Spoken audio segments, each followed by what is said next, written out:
बहुत बहुत बधाई आप लोगों को, आप सभी दोस्तों को, मेरे यूपी पुलिस के विद्यार्थियों को बहुत बहुत बधाई आपके लिए। जो वैकेंसी जिसका इंतजार बहुत ही टाइम से हो रहा था, वो वैकेंसी अब आ गई है। तो अब तैयार हो जाइए आप लोग, एक नई साहस के साथ, नई एनर्जी के साथ, नई ऊर्जा के साथ। इस वैकेंसी में आपको नौकरी लेना ही लेना है, और ये नौकरी आपके घर के, आपके साथी वराती सब लोग बहुत जिसका इंतजार कर रहे थे कि आप उत्तर प्रदेश की वर्दी में आप उनके पास आए और वो आपके माता पिता आपको देख के गर्व की अनुभूति करें। तो दोस्तों, अब तैयार हो जाइए आप सभी लोग। जैसा कि आप सभी लोगों को पता है कि 60,244 वैकेंसी आई है आपके लिए उत्तर प्रदेश के पुलिस में, कांस्टेबल की। और अब तक की ये सबसे बड़ी वैकेंसी है। अगर आप इस एग्जाम के लिए तैयारी कर रहे थे, तो ये आपके लिए अत्यंत महत्वपूर्ण वीडियो होने वाला है। और बहुत ही अच्छी बात है कि आप इस वैकेंसी के लिए तैयारी कर रहे थे, क्योंकि अब आपका इंतजार हो गया है खत्म, और अब आप अपनी तैयारी पे जुट जाइए। अगर हम बात करें अनारक्षित के लिए, जनरल कैटेगरी के लिए जो वैकेंसी है 24,102, ईडब्ल्यूएस के लिए 6,024, अन्य पिछड़ा वर्ग के लिए 16,264, अनुसूचित जाति के लिए 12,650 और अनुसूचित जनजाति के लिए 1,204। तो बहुत ही बड़े लेवल पर यह वैकेंसी है। इसका ग्रेड पे जैसे कि आप देख सकते हैं 2,000 ग्रेड पे की नौकरी होती है, और बैंड जो होता है 5200 से लेकर 20,200 तक का होता है। तो ये है तिथि। परीक्षा, ऑनलाइन परीक्षा फॉर्म शुरू होने का तिथि जो है 27/12/2023, मतलब 27 तारीख से आपका फॉर्म भरना शुरू हो जाएगा।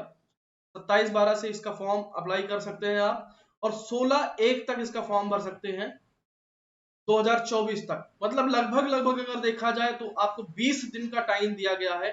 20 दिन फॉर्म भरने के लिए दिया गया है, तो आप 20वें दिन का इंतजार मत करें। अगर आप इस फॉर्म के लिए, इस वैकेंसी के लिए अगर आप सीरियस हैं, तो इसका फॉर्म तुरंत ही, जल्द जितना जल्द से जल्द भर पाएंगे उतना सही रहेगा आपके लिए। अगर हम शैक्षिक अहार्ता की बात देखें, तो इसमें आप 10वीं और 12वीं परीक्षा उत्तीर्ण होनी चाहिए, और ये आपके लिए इसकी शैक्षिक अहार्ता है। अगला, अगर हम आयु की बात करें, तो जो आयु है वो फॉर्म देखिए दिसंबर में आया है, लेकिन जो देखिए यहाँ पे देख सकते हैं आप, इन्होंने शैक्षिक आयु जो मांगी है वो 1/7/2023 को 18 वर्ष मांगी है।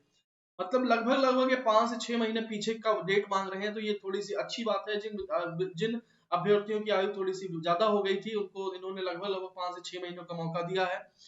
महिलाओं के लिए भी ये, और ये कहां तक आयु मांगी है, 2 जुलाई 2001 से पूर्व, और 1 जुलाई 2005 के बाद का नहीं होना चाहिए। मतलब 2 जुलाई 2001 से 1 जुलाई 2005 के बीच में अगर आपका डेट ऑफ बर्थ आता है, आपकी जन्म तिथि आती है, और आप जनरल से हैं, तो आप इस फॉर्म को अप्लाई कर सकते हैं। महिलाएं, महिलाओं का भी एज 1/7/2023 को 18 वर्ष प्राप्त कर ली हो, तथा 2 जुलाई 1998 से लेके 1 जुलाई 2005, मतलब लड़कों के लिए ये 22 साल तक की एज दी हुई है, और लड़कियों के लिए इन्होंने 25 साल तक की एज दी हुई है। मतलब अगर लड़कियां 2 जुलाई 1998 से लेके 1 जुलाई 2005 तक के बीच में उनका डेट ऑफ बर्थ है, तो ये फॉर्म बहुत अच्छे से अप्लाई कर सकती हैं। और बाकी जो छूट है पिछड़े वर्ग को, अनुसूचित जाति को, जनजाति को, उसी हिसाब से छूट दी गई है।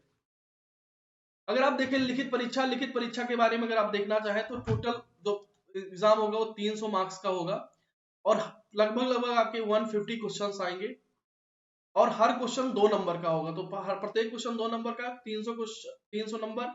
और हर एक गलत क्वेश्चन पे अगर आप गलत क्वेश्चन मार्क करके आते हैं, तो आपका 0.5 का निगेटिव मार्किंग होगा। तो निगेटिव मार्किंग 0.5 का, टोटल मार्क्स हो गए 300, और टोटल क्वेश्चन हो गए 150। और कौन कौन से सब्जेक्ट आएंगे? सामान्य ज्ञान आएगा, सामान्य हिंदी आएगा, संख्यात्मक एवं मानसिक योग्यता आएगी, मानसिक अभिरुचि, बुद्धि लब्धि और तार्किक क्षमता। ये 4 चीजें पूछी जाएंगी आपको, जैसा कि मैंने लिखित परीक्षा के बारे में बता दिया है। एक चीज और आपको जानना बहुत ही जरूरी है इस फॉर्म में, इस वैकेंसी के लिए, कि आपका जो पेपर होगा वो ऑनलाइन नहीं होगा। मैंने कहा ऑनलाइन नहीं होगा, आपका पेपर जो होगा ऑफलाइन होगा।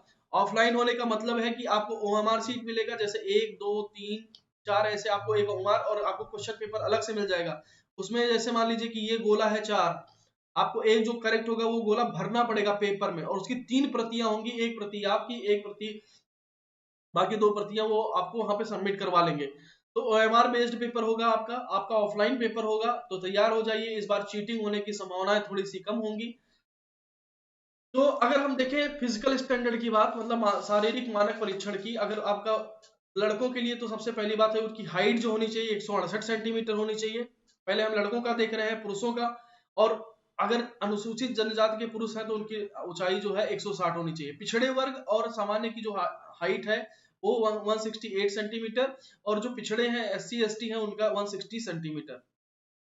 और अगर हम सीना देखें तो सीना उन्होंने जो मांगा है लगभग मिनिमम मांगा है 79, और बिना फुलाए। और अगर फुलाने के बाद उनका जो चेस्ट होना चाहिए 84 होना चाहिए, मतलब 5 सेंटीमीटर आपका सीना चाहे किसी भी कंडीशन में फूलना चाहिए। और अनुसूचित जनजातियों के लिए और उनके लिए 77 सेंटीमीटर मांगा गया है। अगर महिलाओं की बात करें तो महिलाओं के लिए जो हमारे हाइट मांगी गई है 152 सेंटीमीटर मांगी गई है, और अनुसूचित जन पिछड़े और सामान्य की, और अनुसूचित जनजातियों की महिलाओं के लिए जो हाइट मांगी गई है 147 सेंटीमीटर मांगी गई है।